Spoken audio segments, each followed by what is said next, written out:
My name is Randy Rosnes, and I'm the current president of the Homeowners Association on High Meadow Road. There are some variances in the use for easements that really say they're supposed to be use specific, so that easements off of this road should be making access to single family units, not developments of things and not Disneyland or a state park, but there's a use specific plan for every easement that is sold and dedicated. And we don't think that that's what's happening here, and whatever the board knows about that would be very, very helpful in determining this project along with the park off of, again, this private High Meadow Road. Well, this development, as far as we're concerned, is a little bit like the Sierra Club selling out to Exxon. It just doesn't seem to fit with the historical preservation land trust operation that would be willing to sell an easement to a housing development. So we're a little bit confused about that and how those sorts of things happen and how directors decide to follow through with those kinds of plans. Well, we're thinking too that the city of Solvang had a meeting a few days ago that rescinded their previous action of not doing the road work that was required by Caltrans, and now out of nowhere, with no notice to any of the neighbors here, the city has decided that they will go through with that work, even though it may end up costing them more. And we don't know how that happened. We're glad in effect that it has happened to a certain degree because it's necessary, but there are things that are happening in the city council that the neighbors are not aware of, and so we have no voice in it. As a matter of fact, one of the commentators said that it was a tacit approval by the residents of High Meadow Road to not make any type of protest against the action. So we're caught up in a lot of bureaucracy here, and it's troubling for a small group of citizens to try and deal with that. Well, what we're looking at here is the proposed building site by the developer. And again, this will be on city property.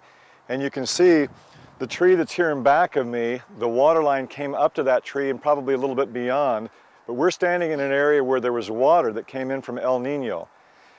The markers out here, there are going to be 7 homes built from some place and past those markers up along this piece of property here, 7 homes. And this was all underwater. There'll be a retaining wall and landfill put in here to try and keep the flooding when it happens again, not if, but when it happens again, coming in here. And then that water is going to be diverted to a point further down that way. Now, does it go across Alamo Pintado Creek and into the existing homes that are already there, which are at a lower point than this, and much of that was flooded, or does it continue to go? More than likely, it'll fan out and it'll cause damage to places and possibly erode the retaining wall and the landfill that will be brought in. So this is a project that just logically and practically doesn't look that good. And for people with all the Hurricane Katrina things, the flooding that we've seen, to build this close in a floodplain to Alamo Pintado Creek does not sound like sound planning. So it's something that we're very, very concerned about. Well, as we continue to look at this proposed development, we can see that if there was a retaining wall built here somewhere along where these red stakes are, with 7 homes built to the right of that, the water comes in through here and is not able to displace itself in this natural floodplain. It's going to move in that direction towards those 2 large eucalyptus trees that we see out there.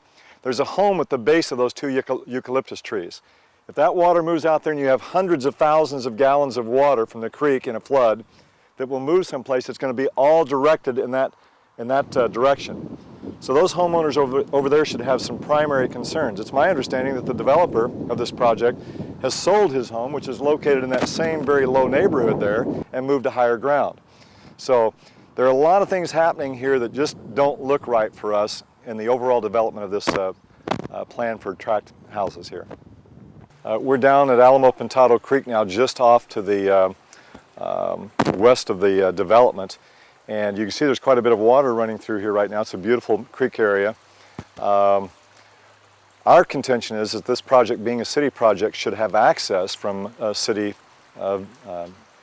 avenue of some sort, and we're thinking that Alamo Pintado would probably be the best resource for that, but it would require some sort of bridge. We don't know whether the developer has thoroughly researched that or not, but we'd love to see this access for this project come off of Alamo Pintado.